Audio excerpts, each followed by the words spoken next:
बैठले बा घर में यही गरीबी में एक लक्ष्मी जैसे बेटी दिले बानी कोई ठीक हो, लेकिन एक बेटा दे देती तो हमरे कुल का चिराग मिल जात, हमरे गद्दी का बारिश मिल जात। अगर ये हमारा अरमान पूरा हो जाई तो बनुआ के लेके दोनों पानी आवली खूब बाजा बजवावली नाचल गावली अर्जी लगा के चल गई समय निकल जी 4 महीना बीते कुछ महीना हरी भाई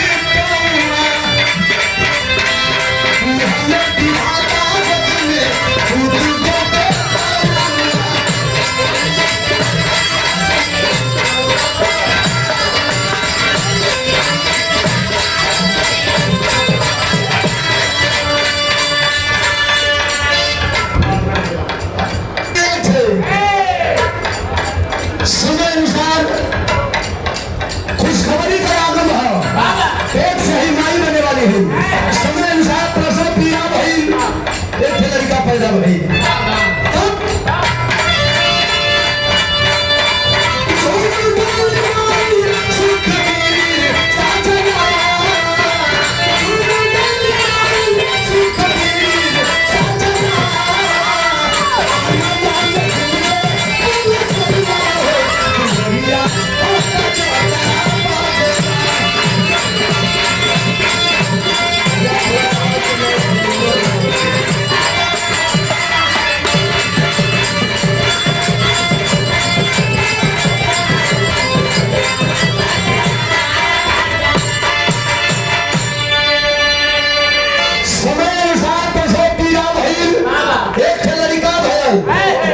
साल 1.5 साल 2 साल बीतल एक ठेर लड़का पैदा हो गल यानी मंगली एक ठे भगवान दे दहना बड़का का नाम बड़ी प्यार से चंदन रखाएगा, छोटका को अभिनंदन।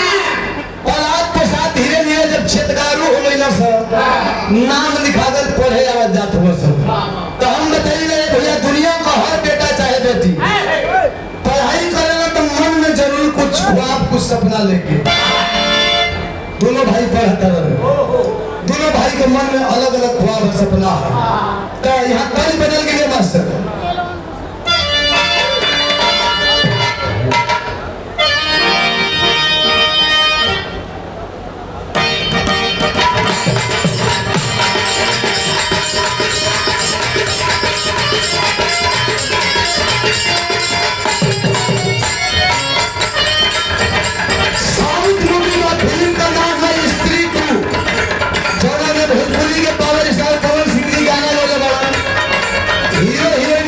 बता देंगे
पैसा का नौकरी मिल जाए समाज में बैठे उठे लायक हो जाए, लेकिन छोटका जवन अभिनंदन हो पढ़े में मन ना लगता आज मार झगड़ा ओकर ख्वाब कभी बड़ा ऊंचा हो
सोचा था छोटे का भाई अभिनंदन बड़ी ऊंचा ख्वाब है, पढ़ाई में मन ना लगा, सोचा था कि खूब रुपया कमाई, अपने नाम का दहशत पैदा करो, और इतना दहशत कि अगर लोग के पता चल जाए कि अभिनंदना है रास्ता ढके आवत तो लोगन का रास्ता चेंज कर देवे को बदल में को होई राज करब राज। लेकिन जब ओकर हरकत के बारे में माई तारा देवी के पता चलल, समझाओ तरिए बेटा हमारा गर्दी ना करेंगे, ई कुल करबो खून खानदान का नाम खराब होई, इज्जत में कलंक लगी, पढ़ लिख ले दो पैसा का आदमी हो जाइबा, समाज में उठे बैठे लाख हो जाइबा, गरीबी में सहयोग होके लगी। लेकिन इतना निमन बात ओकरे दिमाग में कहां ढोके वाला बा, यार से सुन लो, यार से निकाल के फेंक दो। समय बीतत गया भैया, लेकिन एक रोज दोनों भाई समय पढ़े गइलन, समय से पढ़े गइलन, समय से छुट्टी भई, और रोज का तरह चंदन समय से आ गई घरे, और रोज का तरह अभिनंदन ना आया। माई बाबू सोचत रहा छोड़ा जाए ना, रोज लेट आवेला घुमंता किस्म को आई ना घूमत फिरत होई। लेकिन धीरे धीरे जब सूर्यास्त हो गई तो घर परिवार के लोगन का मन घबराए लगे, काहे कि एरिया का माहौल गड़बड़ है। जब किरण डूब गई सबका मन घबराए लगल। कवि जी विदेशिया का भाव लिखता कैसे,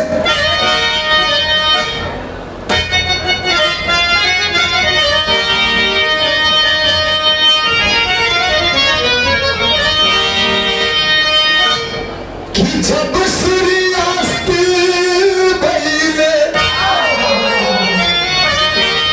खोजत सब मस्त भइले, अरे कहाँ गइलन बचवा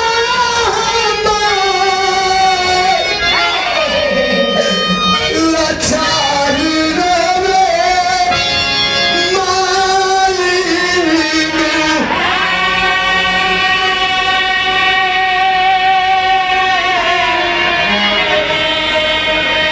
सूर्यास्त हो गई, माई अलगे छटपटात रोवत हई, हमार बचवा कहाँ गइलन। ऐसे ही दुश्मनन का नजर पर चढ़ा हुआ, दुश्मन का पार पर नाचत रहेला, तांडव करत रहेला। हे भगवान कल्याण होनी तो ना हो गई। बाबू सुखबीर सिंह गांव मोहल्ला में जाके सबसे पूछा तरन के भैया काम रे अभिनंदन के देखला लो, काम रे बचवा के देखला लो। सबका तरफ से इशारा है जवाब बनना ना भैया हम ना देखली है। निराश होके घरे अइलन, जब घरे अइलन तब तारा देवी का दशा का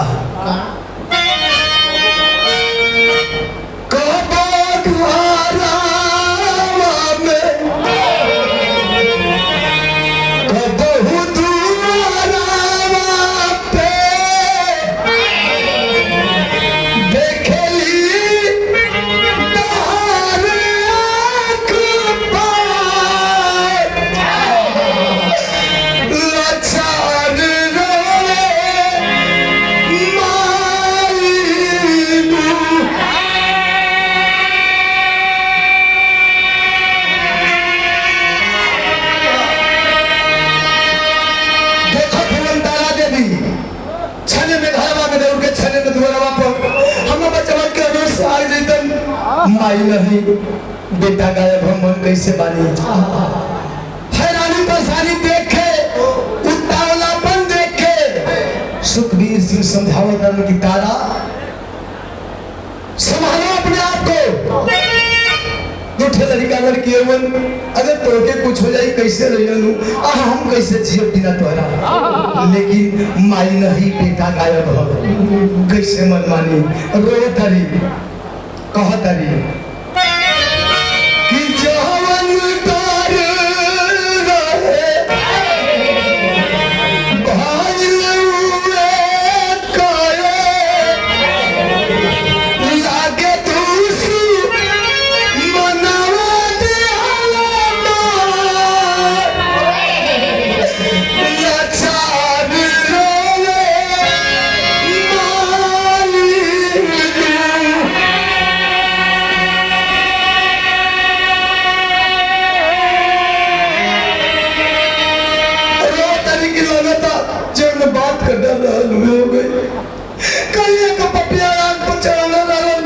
हमार मन कहता कि हमार बचवा ये दुनिया में ना हो। माने तारा देवी के भरोसा हो गया कि अभिनंदन के दुश्मन मार दे।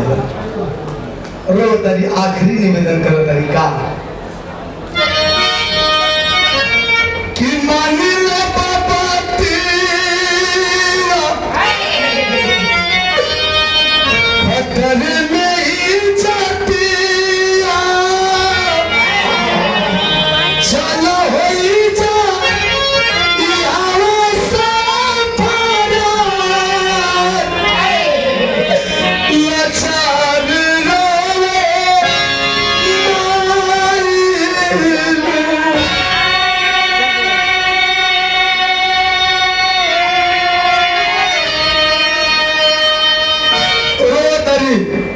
कि जवन गई एक ठे बेटा तो हमार जिंदगी से दूर हो गई, एक ठे बेटा और बचल बा। घर में एक ठे बेटी बारे में धीरे धीरे सयान हो चलल बा। हम जाने तानी अब पपियन को नजर हमरे इज्जत होई, हमरे बेटी को होई। अगर हमरे इज्जत पर थप्पा लग जाई तो हम चाह के बिना जी पाई, जीते जी मर जाई। ऐसे यहाँ जितना खेत घर जमीन है उचित अनुचित झमक रेट मिले बेच के चल जाओ। दुनिया बहुत बड़ा कहीं गुजारा करे जाए। एक बात पर चिंतन मंथन होवे लगल है भैया, आखिर में अंजाम निकल का तो हंसे।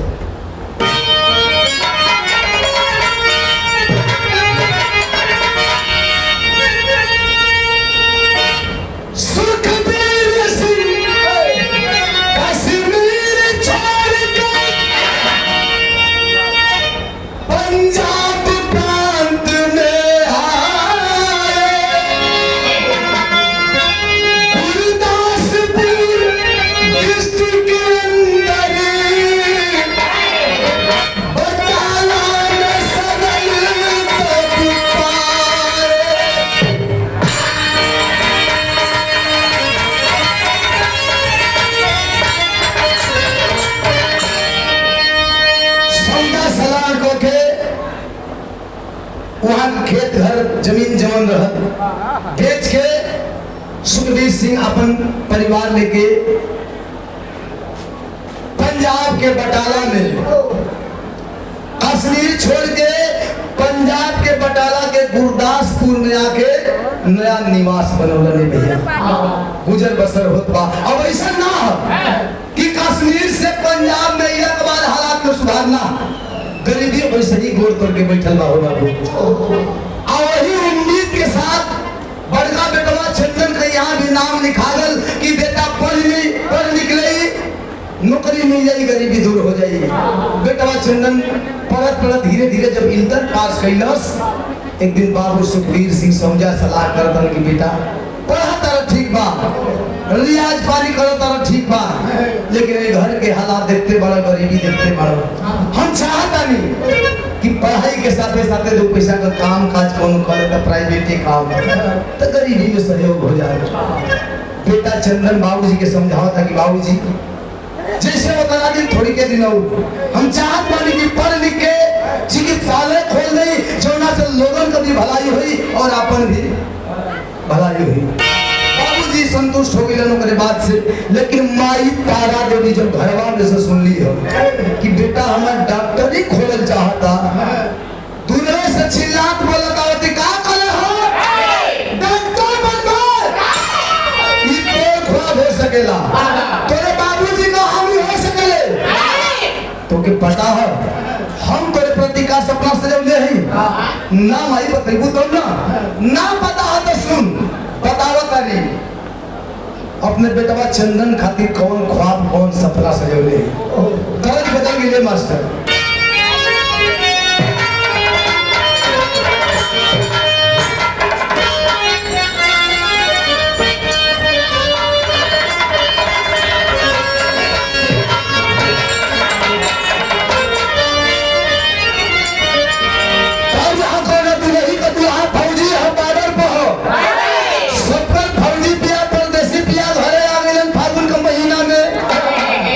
ना सखी सहेली गोतिया ने आदमी कुल पूछा थी का हो तो हर जना नहीं खोया का यहाँ की ना तो बोले सा इधर पट्टा गड़बड़े बा तब तो फरवा माहुरे भकलस की ना भला नहीं खाई लेकिन अपना बदला में इतना सुनाना तोहफा भेजने वाला कि उनका कमी हमें खलबे ना करे कल साई हो दादा मेहरारू को जा जहाँ 5 गो में ए भैया हल्ला ना जहाँ 5 गो मेहरारू बैठ गए हम शांति को कौन सवाल है ना लगी से भाई हो दादा कौन मेहरारू का मर्द ऐसा तोहफा भेज दे कि जो तोहफा मर्द को कमी पूरा कर दे कलर्स की उल्टा सीधा मत सोच जा बात सुना जाओ बतावत ये का कहे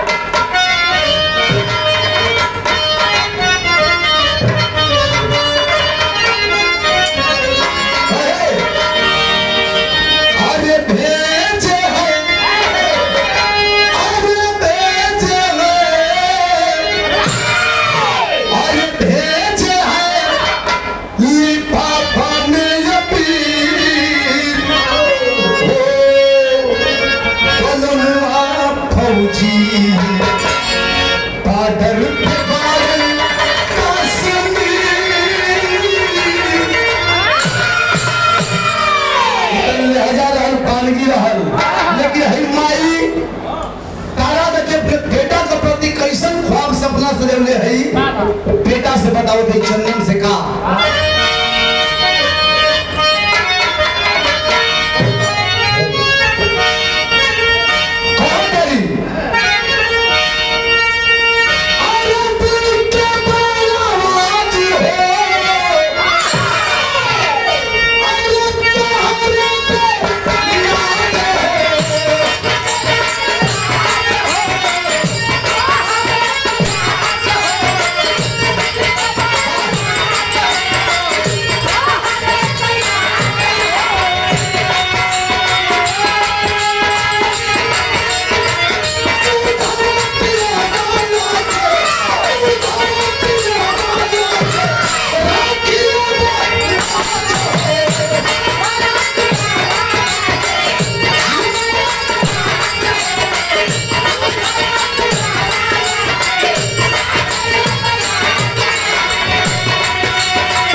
लेकिन हम का चाहता नहीं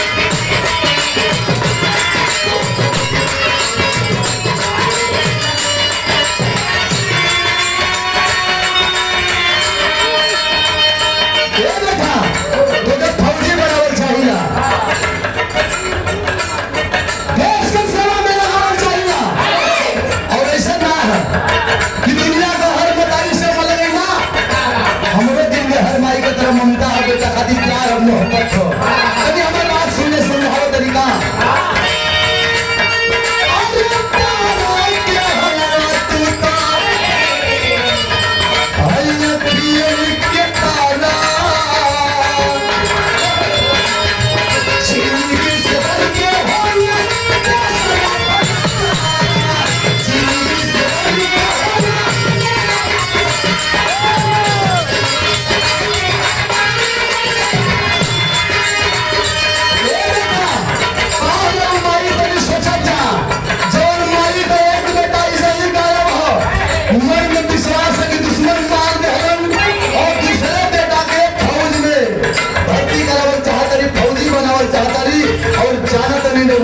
फौज में कदम कदम पे खतरा लेकिन पार माई का दरिया दिली देश के प्रति त्याग बलिदान भाव बेटा से कहा बेटा सुन माने तो नहीं यही जीवन प्रवेश करके जानता ने कहा बतावत है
मिल जाएगी लेकिन मेरे खातिर सबसे बड़ी इतिहास का बन जाए अरे याद करी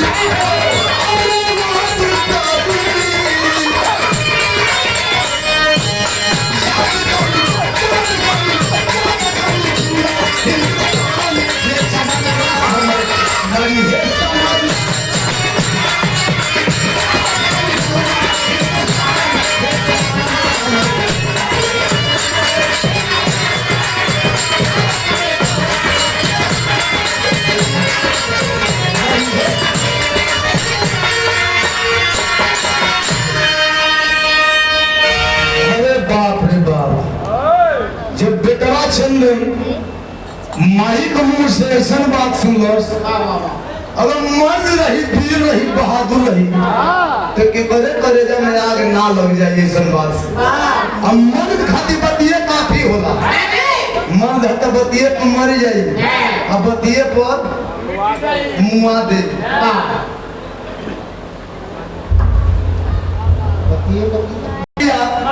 कि हम जज कलेक्टर इंजीनियर डॉक्टर न बन के फौजी बनी तो मैं ख्वाब गई भाई में माई के सपना सलाखों पे पढ़ लिख लो कहाँ पढ़ लो अरे समय में कहा उनके तो न पढ़े लगता है न पढ़ले लगता है अरे यार सलाखों पे कह जा सलाखों में जेल पढ़ले कहाँ पढ़ले अरे ये घरी टेम्पो टोटो में बोका लग के घूमा पीएचडी ये भैया ज्यादा अपन ख्वाब मत सजाओ बेटवा का कहला चंदन कि माई चाहते कि हम फौजी बने तो फौजी दिमाग चेंज हो गया तो तेजी के भाव में कभी जी का तरह कैसे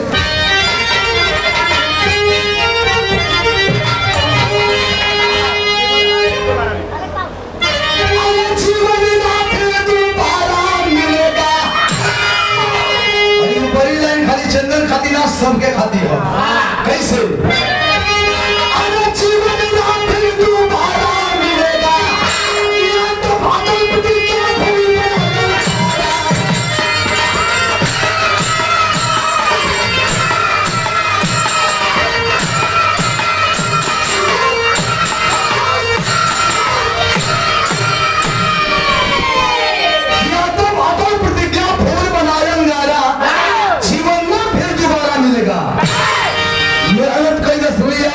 खोली भर्ती निकल भर्ती हो आज भर्ती हो लड़का जब भर्ती हो तो ट्रेनिंग हो ट्रेनिंग पूरा हो जाए तो कुछ लंबी छुट्टी मिले कोई छुट्टी में घरे आयल हो जब घरे आयल हो तो निमन घर पर देख के बहनिया को बियाह तय कर दिलस बियाह तय कइला के बाद धीरे धीरे धीरे धीरे ओकर छुट्टी जब खत्म हो गई तो घर परिवार से माई बाबू बहन से विदाई लेके चलल हो तो तर्ज बदल गई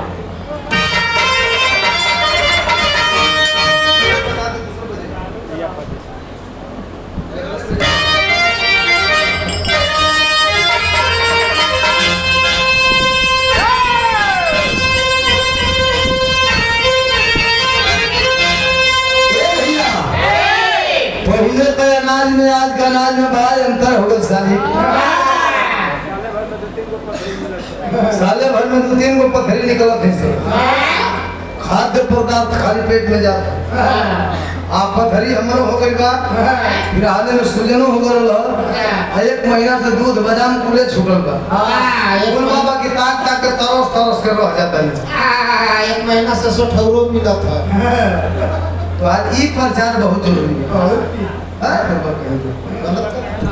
देख देख के मन छछन से जे खइले पियले बम आगे रखाई तो कैसे मन मानी लेकिन डॉक्टरों को बात याद आ जाता नहीं खाना है खाना तो दूर उधर ताकना भी मना है पानी के सेवो नहीं कोनो तो कुछ हो ना खाली संतरा है मौसमी का जूस पी सके हम तो मौसमी का जूस खाली खुश कर सके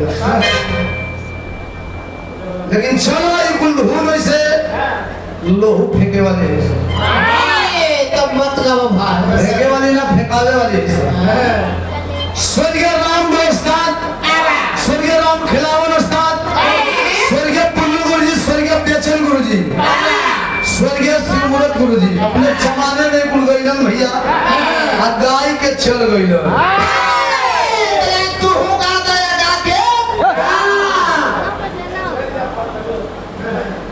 डॉक्टर राजेश यादव लेते हैं तो सोची ना कि बादाम की ना बाकी किन के काम कर घूम जाए तो जब ले गिर नहीं जाए पथली या और भी कुछ मत गिरा ते भैया ये कुछ ढूंढने का लोग फेंका वाले हैं सब लेकिन कोशिश फेल ठाल के कोशिश नहीं की पूर्वज लोग के प्रणाम कौन गा के चल गया कैसे भैया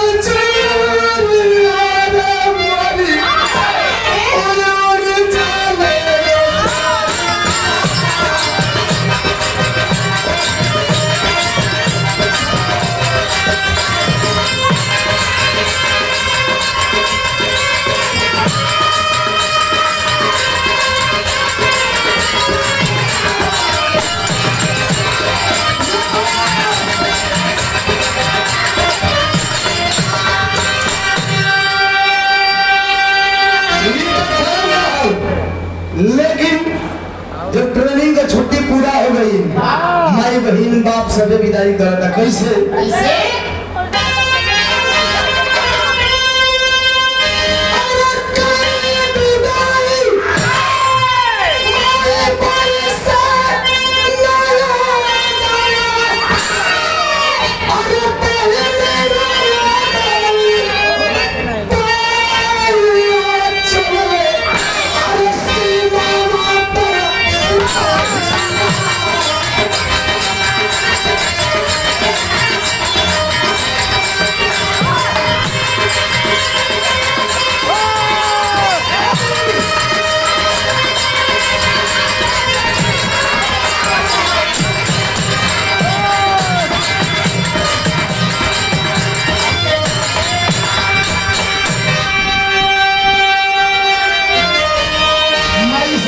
बाबूजी से विदाई लेके पहुंचला हम बॉर्डर पर तो उनका पहली पोस्टिंग कहाँ भई ड्यूटी कहाँ लगल अरे पोस्टिंग पहुंचले अरे राजौरी के माटी जहां गोली पारी रोज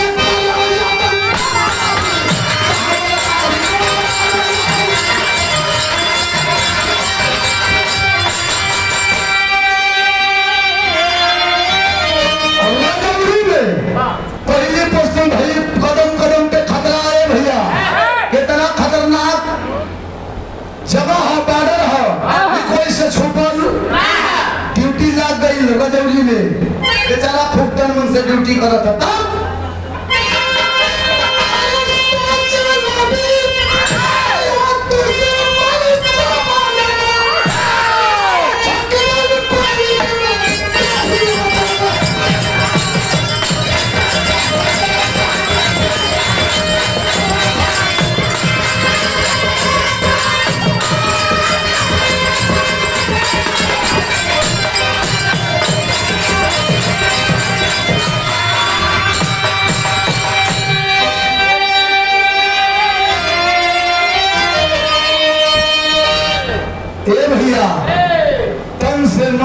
लगन से ड्यूटी करता। बाबा मन में यह चलता दुश्मन के प्रति कि अगर कोई दुश्मन हमारे सामने आ जाएगा तो इतनी गोलियां उसके सीने में भर दूंगा, इतना बारूद भर दूंगा, कंफ्यूज हो जाएगा कि हम किस योनि में थे। हम जिस योनि में हैं उस योनि का क्या कहते हैं। देशभक्ति का भाव और बदन में ताव दोनों है। लेकिन 2-4-6 महीना ड्यूटी करत बीतल है। एक रोज पता चला है कि रजौड़ी के पहाड़ी में कुछ हाथी के हाथ लगा करके छुपे हुए आदेश दिया जा करके उन दोनों को बता दो, दिखा दो कि एक हिंदुस्तानी फौजी का पावर क्या होता है। जवान जब आदेश पाए हैं तो चले हैं तुरंत बदल के हमारे विधायक का आखिरी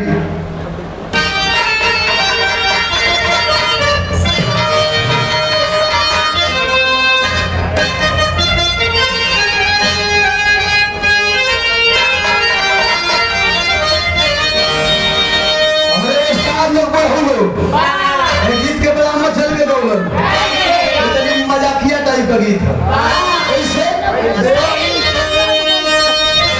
अरे मोरे पीछू आना मोरे पीछू आना एक महाराजा मारे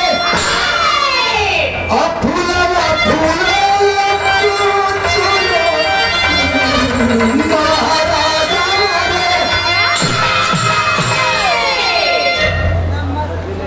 दूसर की लइया तो नहीं और बढ़ गई है।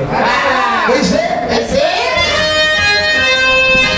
अरे छबकी अरे फूला वाले हानो गई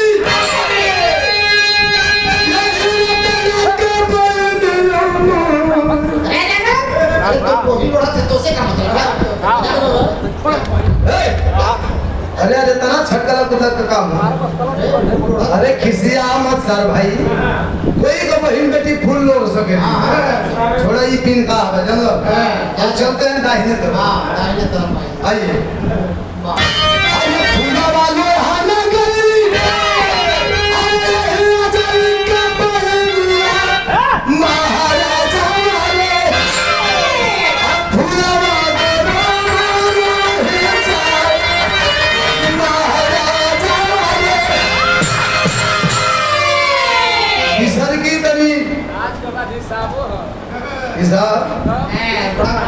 अरे सारे से संसार है हिसाब कैसे हो भैया किसर की लाइन का वाले आखिरी अरे चबकी तू वाली अरे रवि पर दीवाना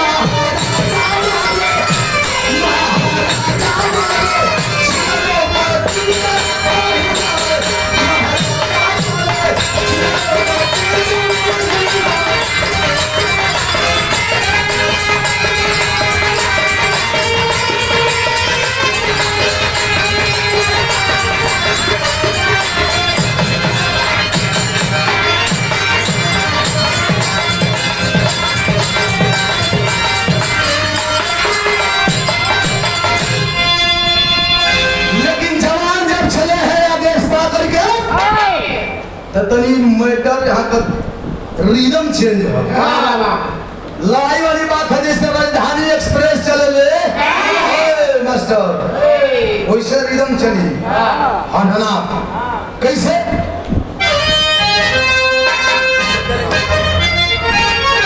अरे भूचल इनका नाम अरे भूचल इनका नाम अरे साजी का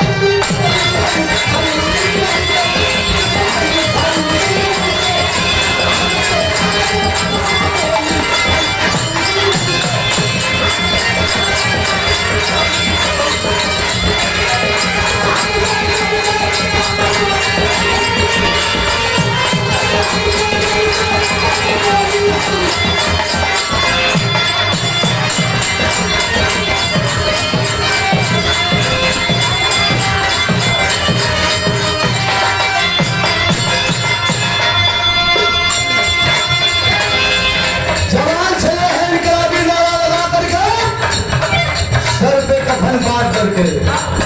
या तो यार या काज।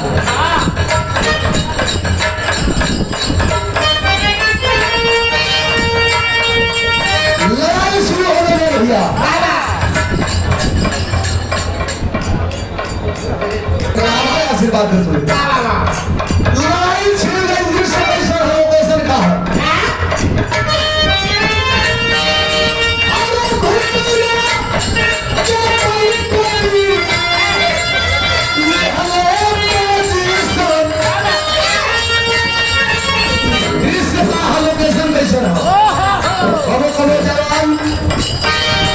माहौल के देख के हुलियों को हो जाओ, ठेहुलियों को लड़े लो, घास के लड़े लो हुए ना भैया।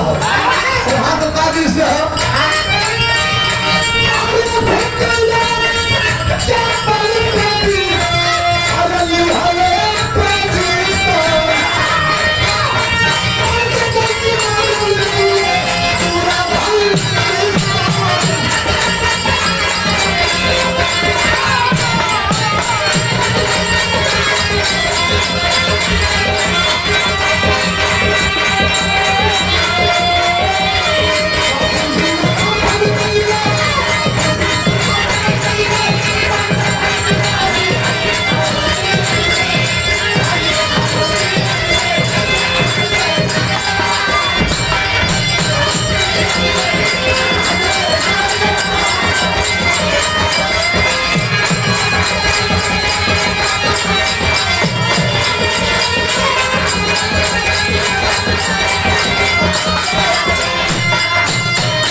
एक डेढ़ घंटा के बाद अंजाम यह निकला कि 5 गो मरा गए न सब बाकी कुल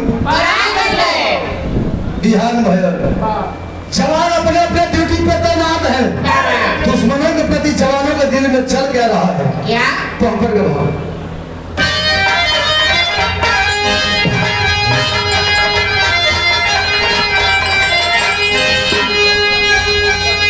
खास करके चंदन फौजी दुश्मनन के जो दोगला प्रवृत्ति को होला वो नहीं खाती सारा है कैसे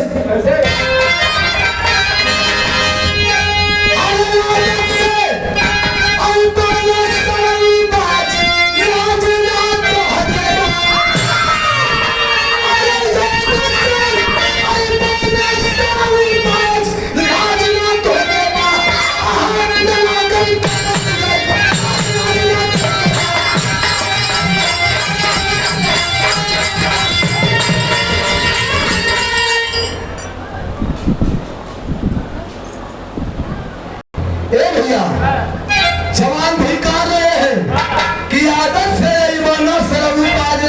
तो होके बा हाथ न लागल कहो विजय का ताज राजना जब जब आमना सामना हुआ है याद करो वह दिन। कौन सा दिन?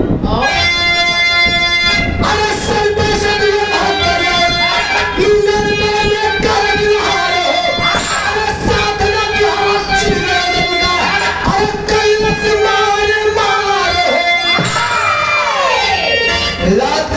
पे से की लड़ाई, सन 71 की लड़ाई और सन 99 में कारगिल की लड़ाई।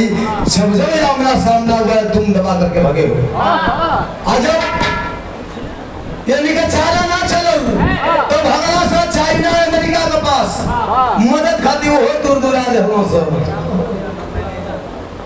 वो दूर दूर आ जाओ के बाबा बाबा मरो ना भगा भगा भगा अमेरिका लोग भगा दे सर।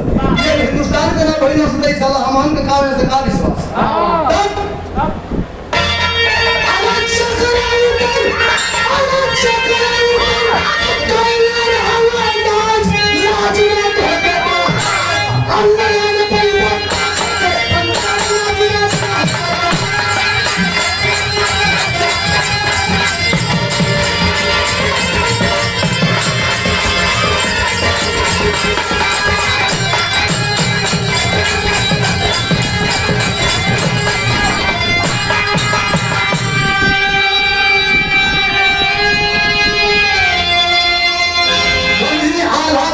बिहार का पूरा नहीं छोड़ रही बदल और गर्मी बर्दाश्त नहीं हो कैसे मास्टर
सुभाष चंद्र बोस, पीर अब्दुल हमीद झांसी वाली रानी, उदय पासी जैसे पीर और वीरंगनाएं पैदा हुए।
अपनी छुट्टी की अर्जी लड़ाई से पहले ही लगा दिया था।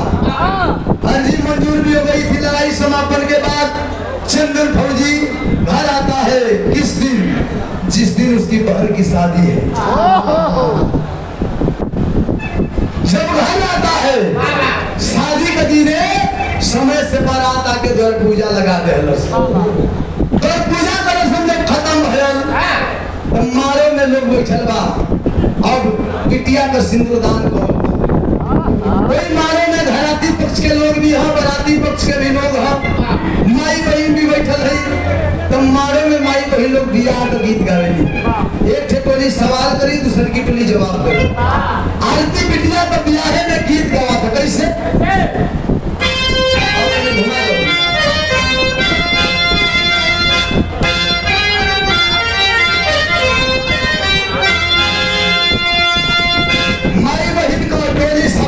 कैसे?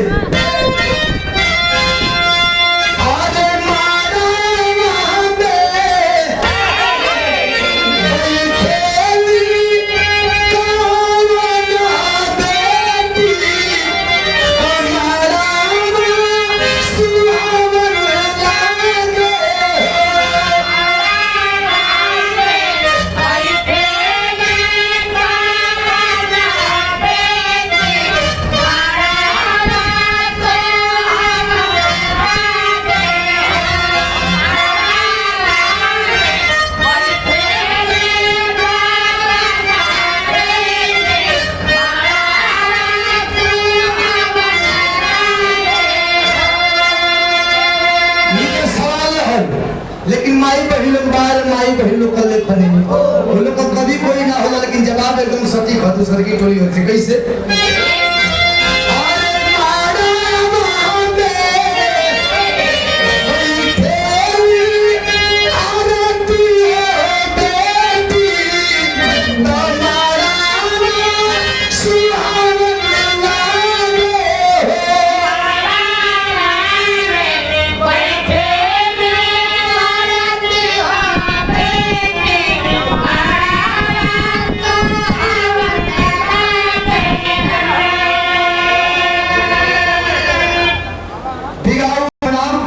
भैया लोग के प्रणाम है। ये बिटिया का सिंदूरदान संपन्न हो गई। आरती बिटिया को खुशी का माहौल में भैया बहुत चाल पहल। लेकिन एकाएक देखो हम बिरहवा में कहर बरस जाता सदर भाव में कभी नहीं खत्म होगा।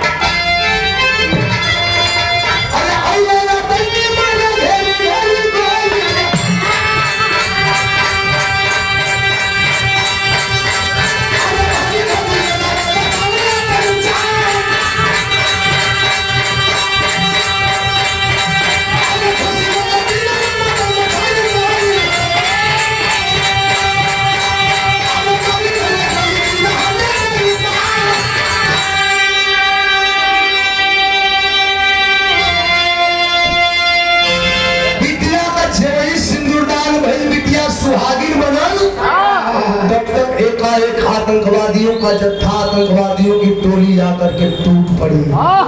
सबको चारों तरफ से घेर करके गोलियों की बरसात करने लगे। ए भैया वही फायरिंग में दुल्हनों की गोली लगल, दुल्हन मर गए। दुल्हनों की गोली लगल, दुल्हन मर गए। ए भैया लोग भागत आए, अपन भाग भाग के जान बचावे को कोशिश करता, लेकिन पल भर में ही आतंकवादियों के द्वारा लाशों का ढेर कर दिया गया। ना आतंकियों का आतंक रुकने का नाम ले रहा है और ना ही उनकी गोलियां थम रही है, उनका हरकत जारी है। लेकिन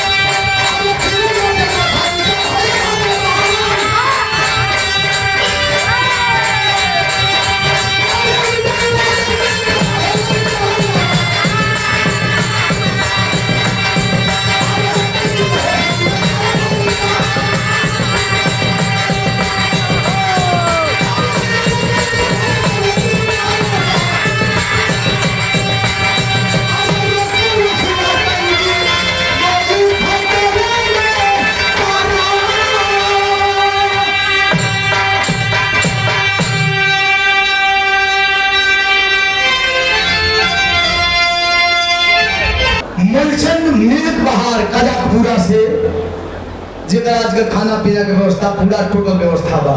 ये 500 रुपया बहुत प्रणाम से भैया लोग के प्रणाम है। ए भैया आतंकियों का आतंक जारी है, गोलियां भी बरस रही है, जारी है। लेकिन उन्हीं आतंकवादियों में से किसी एक आतंकी की नजर तारा देवी पे पड़ती है, चंदन फौजी की मां पे। सब नजर पड़ी है,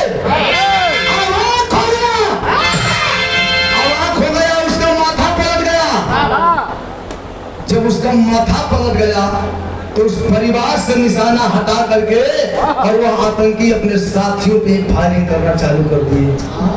आतंकी हैरान है, अपना ही साथी, अपना दोस्त, अपने गिरोह का आदमी अपने पे ही वार कर रहा है। लग रहा है साला पागल हो गया, इसे भी खत्म करो। गोलियां चल रही है, थमने का नाम नहीं ले रही है। लेकिन उन्हीं आतंकियों के द्वारा चलाई गई गोलियों में से एक गोली सनसनाती हुई चंदन फौजी के सीने को पार करना चाहती है। तब तक उस आतंकी की नजर पड़ी जो आतंकी अपने उस परिवार को छोड़कर अपने साथियों पे वार कर रहा था। नजर पड़ी है, जाकर के चंदन फौजी के सामने सीना तान करके खड़ा हो गया और चंदन फौजी को लगने वाली गोली उसके सीने को पार कर गई। वही गोली लगी है, उस आतंकी को धराशायी होकर के गिर गया। वही हाथों का हथियार छूट के दूर फेंका गया और वही हथियार गिरा है, काम करके चंदन फौजी उसी आतंकी का हथियार उसी के सीने पे भिड़ा दिया। वही टाइगर दबेगा, कई गोलियां उसके सीने को पार करेगी। वही टाइगर दबाना चाहता है चंदन फौजी, तब तक नजर पड़ी है सुखवीर सिंह की, चंदन फौजी के पिताजी की।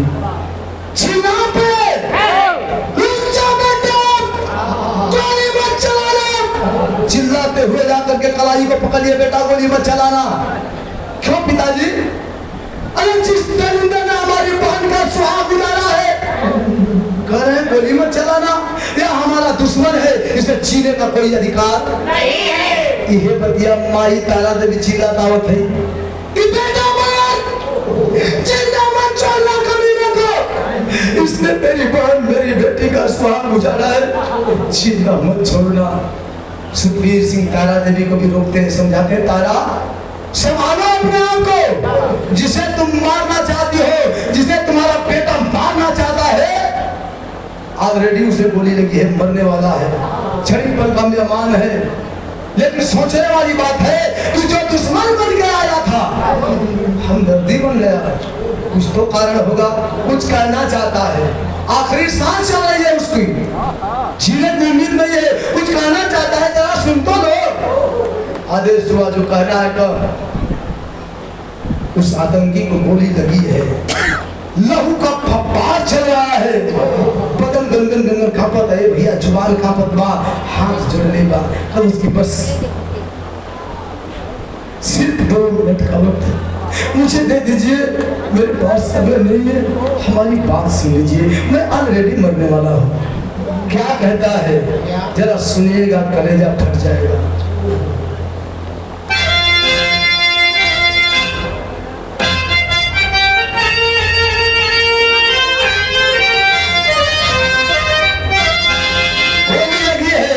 जरा कल्पना करिएगा, किसी के नजर के सामने अगर ऐसा दृश्य होगा क्या बीतेगा।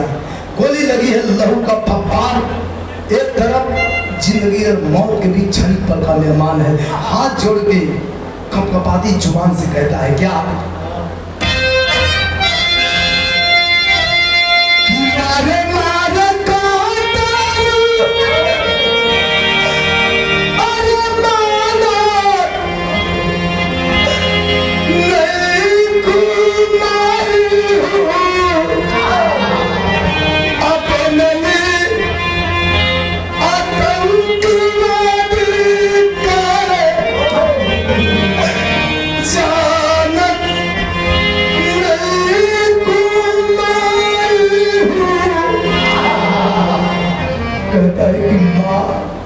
जो ही माँ कहता है तारा देवी टपक देती है,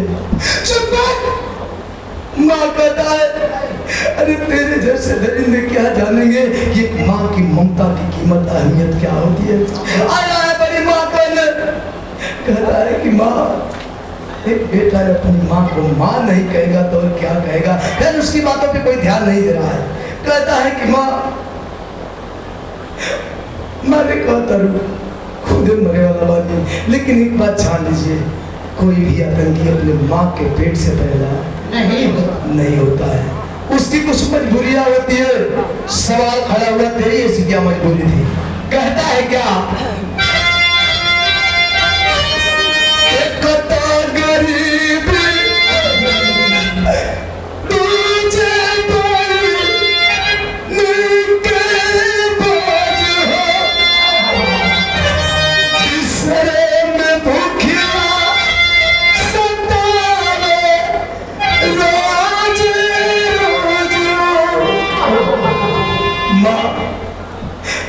एक तरफ गरीबी, दूसरी तरफ भूख, जब सुबह खाना मिले तो शाम का ना, और शाम का खाना मिले तो सवेरे ना, और एक तरफ बहन की चिंता।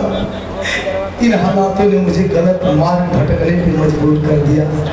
यह भी सत्य है कि हर बुरे काम का अंजाम बुरा होता है।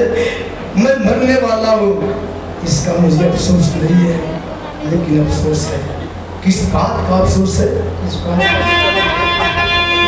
कि धोखा खा लिया किया, आज पहचाना नहीं कमाई हो, बनली आतंकवादी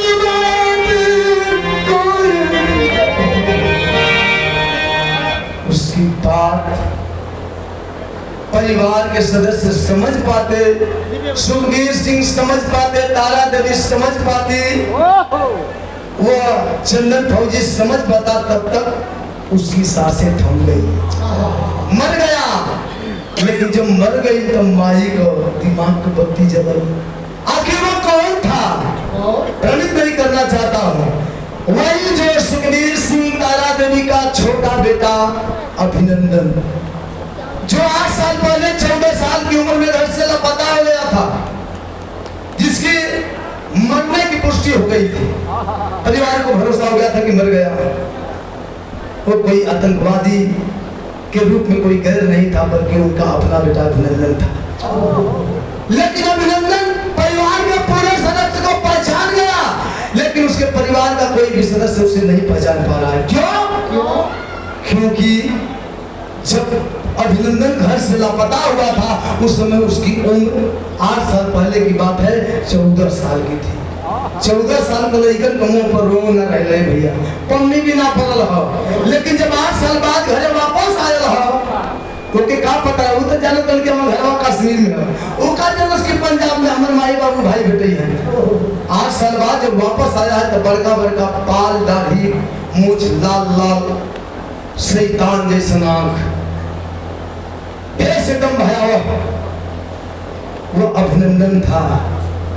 जब माँ को विश्वास हुआ इन हालातों को सुन करके कि ये मेरा बेटा, वाकई में अभिनंदन ने रोने लगी कि बेटा तेरी बात तुझे बुला रही है, तो एक बार अपनी जुबान से माँ करके बुला दे बेटा।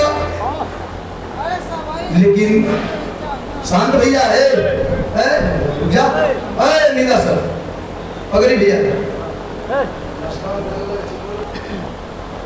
माँ रो रही है कि तूने तो मुझे माँ कह करके अपने कलेजे को शांति पहुंचा दिया, लेकिन मुझे कैसे शांति मिलेगी? ए भैया ये दुख खत्म होके वाला ना हो, लेकिन ये तो दुख बटले बा जौन बिटिया आरती हो, जब ना को मंगिया भलाई तुरंत विधवा हो गई। ओकर तनी दुख सुनी सबे आखिरी भाव खड़ी हो।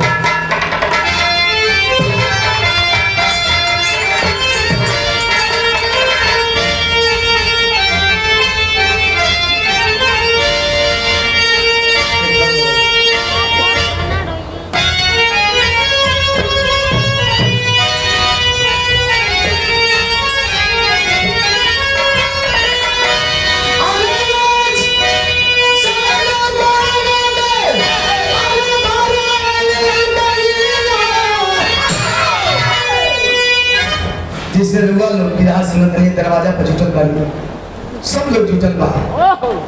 लोगों के बीच में एक तरफ भाई का लाश है, एक तरफ वो बिटिया का पति का लाश बा। रोवत दिया कहत दिया का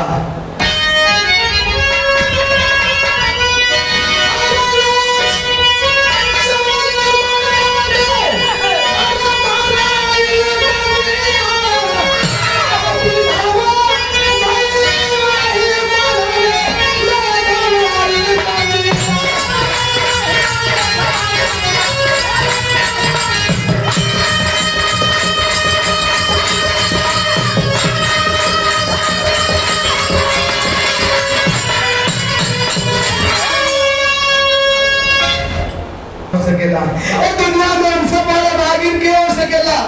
अरे जो ने मानो मेरी मांग भराई, वही मानो मेरी मंगियों धोआ गई। इससे बड़े एक ठे अबला का एक ठे लड़की का जीवन में दुर्भाग्य का हो सकेला। एक तरफ पति की लाश, एक तरफ भाई जो आतंकवादी के भेष में अभिनंदन मरा पड़ा है। दोनों तरफ देख रही है, रो रही है, कहती है क्या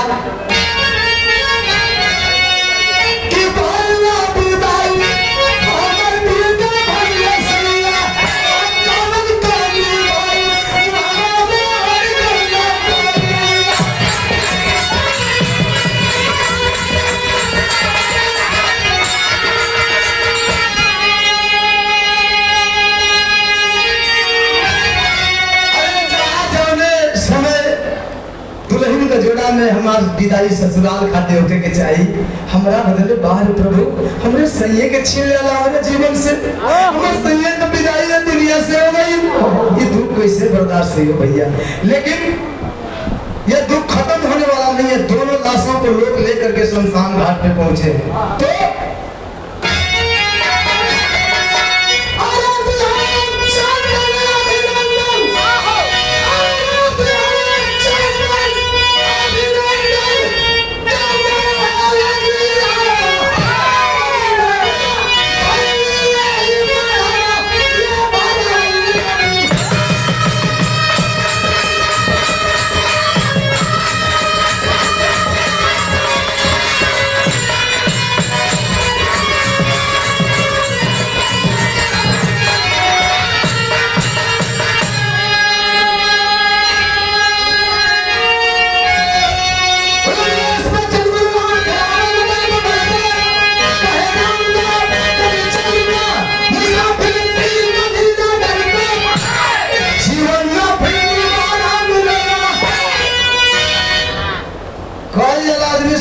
अगला जन्म हेकर पैबो होकर पैबो मोला के बाद राखी 4 पे ढाक के रखा जाए कि देखा जाए कौन चीज का जन्म पहले अरे ये आखिरी योनि हो एकरा बाद कोनो जन्म ना हो ई झूठो को भवदंड हो एक कोप चली कोनो ठीक निकले के लिए आदमी 1 महीना के बाद जाई का है मारे कि वो तोरे मलबाइन से भेंट करके हां 1 महीना के रिचार्ज करौले भाई अच्छा ए भैया हां तो जीवन दोबारा ना मिले यही जन्म में कुछ ऐसा कदर समाज खाती देश खाती वतन खाती कि तुम्हारे नाम का इतिहास हमेशा अमर रहे कायम रहे